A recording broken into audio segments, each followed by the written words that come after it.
वैद नवीन वनस्पतियों से प्रस्तुत करते हैं नवयोग, जिनके गंध स्पर्श मात्र से मिटे गात्र के बहुविधि रोग। सौगंधिक नव नव सुगंधियां प्रभु के लिए निकाल रहे, माली नए नए पौधों को उद्यानों में पाल रहे।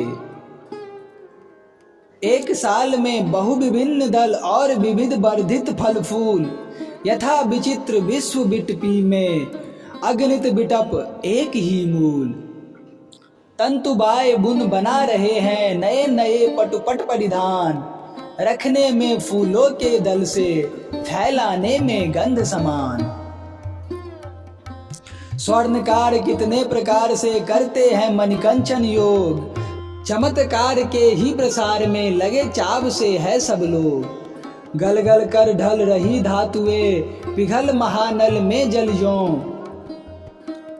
हुई टाकियों के कौशल से उपल सुकोमल उत्पल ज्यों।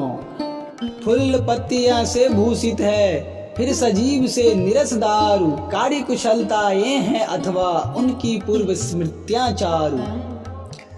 वसुधा विज्ञों ने कितनी ही खोजी नई नई खाने, परे धूलि में होंगे फिर भी कितने रत्न बिना जाने।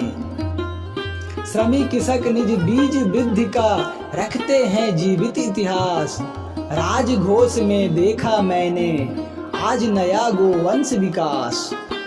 विभु की बाट जो होते हैं सब ले लेकर अपने उपहार, दे दे कर निज रचनाओं को नव नव अलंकार श्रृंगार। कारा रहे ऊर्ज्वल बल से नित्य नवल कौशल का मेल, साथ रहे हैं सुबट बिकट बहु भय विस्मय साहस के खेल।